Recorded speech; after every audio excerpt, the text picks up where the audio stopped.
Indonesia merupakan negara berkembang dengan populasi penduduk yang cukup padat, yakni berjumlah 265.000 juta jiwa dan 70.000 juta diantaranya adalah anak-anak. Angka ini berbanding lurus dengan angka kejadian penyakit, terutama penyakit infeksi yang menyerang anak-anak. Berkaitan dengan hal ini, berbagai upaya pencegahan pun telah dilakukan oleh pemerintah Indonesia, yaitu dengan imunisasi. Namun dewasa ini, resistensi penyakit terhadap imunisasi meningkat dan mulai menimbulkan dampaknya. Salah satunya adalah difteri.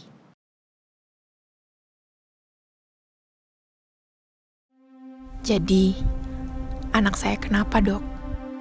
Dari hasil pemeriksaan dan gejala yang ditemukan, anak ibu menderita difteri. Ini adalah kisahku. Kisah sedih yang menyayat hati dan membuatku menyesal seumur hidup. Hal ini bermula dari 3 minggu yang lalu. Semua berjalan seperti biasa.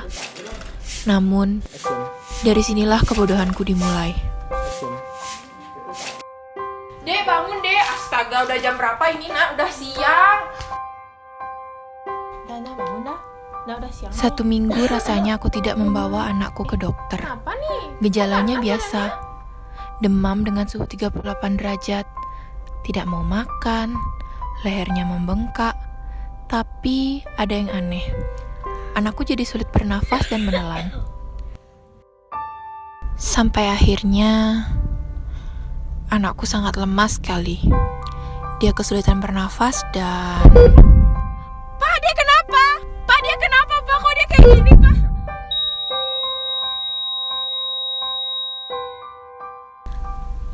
Andaikan dari dulu aku tahu penyakit ini, tidak mengabaikan gejalanya, dan sigap dalam menanganinya, sehingga hal ini tidak mungkin terjadi.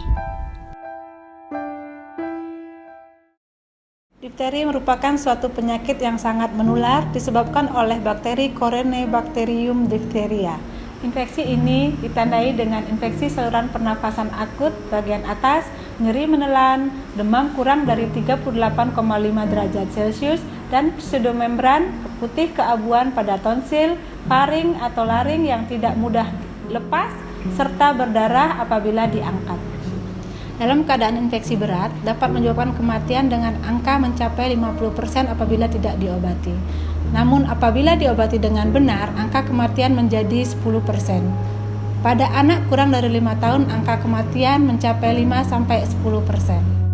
Kematian akibat difteri ini biasanya terjadi akibat adanya sumbatan jalan nafas, kerusakan otot jantung, kelainan susunan saraf pusat, dan ginjal. Jadi, infeksi difteri ini sangat berbahaya sehingga memerlukan penata laksanaan yang tepat. Jadi, bagaimana penata laksanaannya? Yaitu dengan pintar, tangani difteri pada anak. P. Penetapan status imunisasi. Melihat validitas dari waktu pemberian imunisasi untuk mengetahui bahwa jadwal pemberian imunisasi yang diberikan telah sesuai dengan prosedur. I. Isolasi anak yang menderita difteri. Penderita difteri diisolasi sampai tidak menular, yaitu 48 jam setelah pemberian antibiotik. N. Nyatakan diagnosis melalui kultur bakteri yang tepat.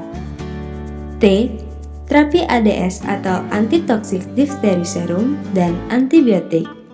Pemberian antitoksik difteri serum harus dilakukan uji kulit terlebih dahulu dan pemberian antibiotik berdasarkan resep dokter. A. Amati gangguan pernafasan, jantung, saraf, dan ginjal. R. Resepkan kortikosteroid dengan gejala obstruksi saluran nafas atas.